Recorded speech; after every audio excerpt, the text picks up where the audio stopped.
né? E aí, outra legislação interessante também seria a 14.300, que é o marco legal da geração distribuída, né, vulgarmente conhecido, em que são diminuídos agora alguns benefícios também de tarifa gradativamente ao longo dos anos. Então, isso também impulsiona um aumento agora para a geração de fontes intermitentes nesse momento agora, nesse momento atual. Historicamente, o Brasil ele se estruturou com uma geração centralizada. Então, a gente pode ver aqui nessa figura, deixa eu ver se eu não consigo botar o apontador laser, tá bom. A gente consegue perceber aqui nessa figura uma geração que ela é mais centralizada, então ela passa pelos sistemas de transmissão, depois passando pelos sistemas de distribuição e aí só então atendendo os consumidores. Enquanto que a gente vai ver agora com a geração distribuída, que é a geração centralizada lá, trazida através do sistema de transmissão, não é mais a única geração existente, havendo também geração distribuída, então, a jusante da subestação, por exemplo, dentro do sistema de distribuição. E aí, isso traz alguns impactos que eu vou trazer aqui sumariamente, sendo o primeiro deles, ele possibilita, então, a redução de perdas elétricas, e é importante enfatizar o termo possibilita, né? A gente vai ver mais detalhado isso depois, mas ela possibilita uma redução de perdas elétricas, beneficiando a rede e os consumidores, visto que são esses que pagam esse ônus das perdas técnicas, né? A rede, então, como mostrei historicamente, ela foi preparada, planejada com uma estrutura de geração centralizada, e ela não foi, então, projetada para um fluxo bidirecional nas subestações, às vezes, eventualmente. Então, as mais atuais, né, à medida que o tempo foi passando, foi se conhecendo novas tecnologias, foi se planejando a rede de formas mais adaptáveis, mas inicialmente ela não era necessariamente projetada para fluxos bidirecionais. Então, isso pode causar problemas na rede no momento em que haja fluxo reverso, como eventualmente ilhamentos, ou em casos excepcionais, assim, mais críticos, um apagão, né, do sistema de distribuição naquele ponto. E as fontes intermitentes na geração distribuída, elas eventualmente elas são projetadas para uma produção maior que o consumo instantâneo. Isso também pode trazer alguns impactos para a rede, visto o projeto da rede ser feito de acordo com as cargas e não necessariamente com a geração. Então, é um detalhe que a gente vai ver melhor mais à frente no indicador de sobrecarga. A geração distribuída, então, aqui, analisando mais próximo dos indicadores, como eu comentei sobre o fluxo reverso, o fluxo previsto, como a gente consegue perceber aqui nessa primeira figura, seria a partir da subestação, a alimentação de uma carga, isso aqui seria uma visão bem reduzida, né? Mas a alimentação de uma carga, a gente percebe o fluxo de potência no sentido que já foi previsto. Então, analisando pelo ponto de vista ativo da carga, a gente veria um afundamento da tensão aqui nesse ponto, né?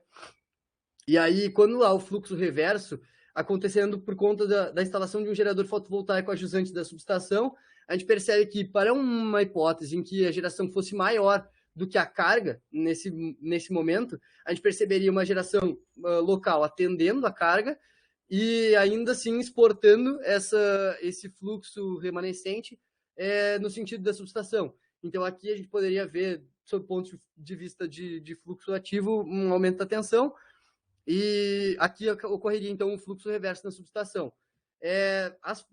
Dentro da nossa legislação, a gente tem o PRODIST, que determina as faixas de tensão, os níveis de tensão de atuação para a distribuidora. Então, aqui eu trouxe só uma imagem mais ilustrativa mesmo, em que a gente teria, por exemplo, um nível adequado de tensão, um nível precário em amarelo, que no meu caso aqui não vai existir esse amarelo superior, mas é assim que é definido pela ANEEL. É um caso à parte, né, por conta do meu nível de tensão. E a gente teria os níveis críticos, que seriam, então, níveis ainda ou muito acima ou muito abaixo do nível de tensão adequada. Tá? E aí tem multas, e, enfim, tem uma série de detalhes para análise desses indicadores. Sobre o ponto de vista de sobrecarga e das perdas de energia, então, como eu comentei, as perdas técnicas, elas dependem do carregamento, então quanto maior o fluxo de potência, maiores vão ser as perdas, e elas, à medida que as cargas elas ficam próximas da geração, então com as gerações distribuídas, elas sendo alocadas próximas aos pontos de carga, pontos de consumo, a corrente que flui da subestação até as cargas ela vai tender a diminuir, mas isso para um caso em que os valores sejam mais próximos entre carga e geração. E aí a gente vai ver essa dinâmica das perdas técnicas. Agora, esse dinamismo entre a geração e as cargas, por exemplo, para momentos em que tem alta geração e baixa carga, pode ser um problema, tanto no ponto de vista de perdas, né, que a gente vai aumentar as perdas, mas eventualmente podendo atingir a sobrecarga das linhas. Né? As linhas, a rede ela possui um limite físico de carga, de acordo com a capacidade dos condutores, então os fios lá, eles têm um limite físico de corrente, que eles suportam, e aí, por uma alta geração e uma baixa carga, a gente poderia atingir um nível de sobrecarga, ou então um momento de muita carga e baixa geração, se de repente a rede foi prevista quando havia geração, no momento em que tu tira a geração, tu poderia perceber um momento de alta carga, né? Isso seria mais incomum, mas seria possível. Aqui, então, o conjunto desses indicadores, ele consegue carregar consegue trazer a definição da capacidade de hospedagem, que seria o limite de geração distribuída sustentada pela rede sem que ocorra nenhuma violação dos parâmetros de qualidade de energia. Então, a gente tem um gráfico genérico aqui, em que no eixo X a gente teria um montante de geração, um aumento da geração de energia, e aqui um índice de desempenho. Poderia ser, por exemplo, uma tensão aqui e aí uma subtensão acontecendo. Então, a gente perceberia que ao aumento da geração distribuída, ocorreria uma redução desse índice até um limite em que, por exemplo, no nível de tensão poderia atingir o nível precário de tensão acima do número de leituras possível. Então, aqui, quando ele chegasse assim no ponto máximo, sem que tivesse violação, esse seria, então, definido o limite de capacidade de hospedagem da rede. Então, esse é o contexto do trabalho. Então, aqui agora eu vou detalhar a metodologia que eu utilizei. Então, é um sistema de 23 barras, sendo uma subestação. Ele é um sistema de 13,8 kV, e até por isso aquele comentário sobre a tensão precária ser apenas na subtensão e não ter tensão precária na sobretensão. E aí aqui as cargas e geradores são trifásicos equilibrados. Então, a gente não vai perceber, não vai analisar também níveis de desequilíbrio entre as fases, tá? A carga que vai ser alocada ao longo dessas 23 barras, ela é uma carga dividida igualmente, então de 189 kW e 124 kV de valor nominal, né? Em cada um desses nós, e acumulando então uma carga nominal total da rede de 4,16 MW e 2,7 MW. Tá? O período de análise para a gente fazer as análises vão ser de 1.008 leituras, então são 144 leituras por dia, acumulando 1.008 leituras por uma semana típica de 7 dias, que é como são avaliados os critérios dos níveis de tensão. E aí, a simulação do fluxo de potência é feita no software OpenDSS, controlado pelo software MATLAB. Então, eu fiz uma rotina dentro do MATLAB que controla e chama o OpenDSS para fazer o fluxo de potência. A alocação das cargas, então, dos modelos de cargas, a gente vai ver dois modelos. Eu trabalhei com dois modelos, sendo comercial e residencial, pensando nas características da rede, poderia ser, por exemplo, um bairro, ou talvez algumas quadras, e aí poderia ter um perfil típico de perfil de carga. Então, eu trabalhei com apenas dois perfis, sendo totalmente comercial ou então totalmente residencial. A gente consegue ver aqui, então, como vai ser uma análise de séries temporais, né? A gente tem que fazer esse modelo de carga ao longo do tempo. Então, a gente percebe aqui a residencial, as cargas residenciais para dias úteis em verde mais forte, a gente vê o horário de ponta aqui com um pico de carga, e os finais de semana mais flat. Enquanto que na parte comercial, a gente percebe que o contraste é bem maior entre o nível máximo e o nível mínimo aqui, para um determinado momento aqui, que seria o horário administrativo, digamos assim, né? Seria aproximadamente das 8 às 18. E aí, no final de semana, também ficando mais estável aqui o consumo. Para o modelo de geração, é considerado um modelo de solar fotovoltaica. Ele vai ser alocado também em todas as barras. Então, vai ter uma geração distribuída em cada uma das barras, igual a outra, com o mesmo modelo de geração. E aí, esse modelo de geração, a gente vai perceber aqui também que ele fica um pouco mais semelhante assim com a carga comercial, né? Mas ainda assim com algumas variações. A gente percebe o pico de carga aqui por volta das 2 da tarde, se mantendo ali mais ou menos estável até as 4, perto das 5 da tarde. Então, para as definições do método, são feitas alguns casos iniciais, tá? Então, a avaliação inicial seria o caso base, seria avaliar o sistema como ele está hoje com essas cargas. Então, utilizar aquelas cargas ali e só colocar essas cargas no sistema base e analisar ele como os indicadores se apresentam hoje. Analisar como seria a geração distribuída em 100% delas, com um valor nominal de 189 kW também, ou seja, 100%, baseado muito na motivação sobre aquela legislação que aumentou muito os pedidos de outorga, né? Então, colocar aqui e enxergar como é que ficaria um sistema com 100% de geração distribuída nesses critérios que eu coloquei. E aí, por fim, determinar a capacidade de hospedagem dessa rede, que provavelmente ficaria, então, um valor menor do que os 100% de geração distribuída, visto que isso é um valor bem expressivo, né? Então, o que aconteceu aqui foi que, na análise do caso base, a gente viu muitas violações de tensão logo no início. Então, isso inviabilizaria a análise da capacidade de hospedagem, visto que ela seria determinada quando não houvesse nenhuma violação, né? E a gente viu uma violação muito forte, eu vou apresentar os dados aqui agora, mas aí, com isso, eu me vi na necessidade de trazer algum tipo de regulação de tensão. Então, para as cargas, eu queria mexer o mínimo possível no caso base, então eu adicionei bancos capacitivos fixos, e aí fiz alguns métodos iterativos de determinação para alocar eles, e cheguei nesse ponto aqui com a melhor forma de alocar os bancos capacitivos fixos com valores comerciais, sendo de 600 e 1.200 kV. Então, eu aloquei eles na B109, na B113 e B121. Para comercial, por conta do contraste ser muito forte, não foi possível validar minimamente os níveis de tensão com bancos fixos, então eu tive que utilizar bancos temporizados, o que também infere em uma análise bem mais minuciosa para determinação dessa alocação ótima dos bancos capacitivos, mas então eu tive que fazer esses bancos temporizados. Então agora, para a sequência da análise de resultados, eu vou seguindo numa ordem que vai ficar mais fácil da gente enxergar a evolução das mudanças. Então, eu vou fazer o cenário 1, 7 e 11, que são os da residencial, e depois 2, 8 e 12 da comercial, para a gente ver a evolução dos casos. Para determinar, então, a capacidade de hospedagem, os indicadores utilizados são o DRP. Então, como eu falei, o PRODIST ele define os níveis de tensão dentro daquela imagem que eu mostrei, verde, amarelo e vermelho. A gente tem a tensão adequada sendo de 0,93 PU até 1,5 PU, da tensão de referência.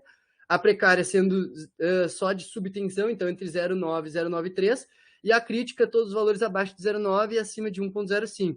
Então, como são 1.008 leituras, o DRP avalia a porcentagem dessas leituras, sendo aqui aproximadamente 5 horas, né, os 3% das 1.000 leituras, e 50 minutos aqui para os níveis críticos. Então, 5 horas ao longo de uma semana de níveis precários seria o limite e 50 minutos de nível crítico.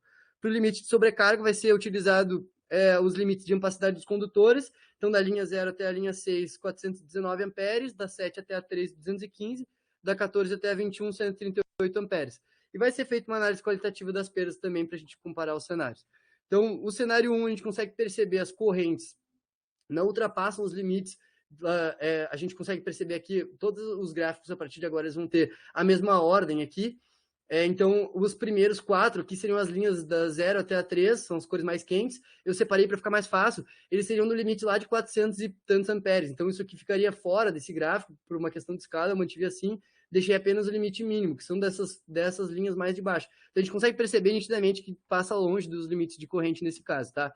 Carga residencial, sem geração distribuída e sem bancos capacitivos, a gente percebe uma grande violação aqui de tensão no período de pico de carga, avaliado aqui pelos DRPs e DRCs. Então, os DRPs aqui a gente vai ver a parte precária toda em azul e a parte crítica toda em verde, sendo o limite da precária em amarelo e o limite da crítica em vermelho. Então, a gente pode ver muito acima dos limites críticos e precários, chegando aqui a 15%, quase 20% de transgressões relativas, sendo do 0,5% e 3% os limites, né, determinados.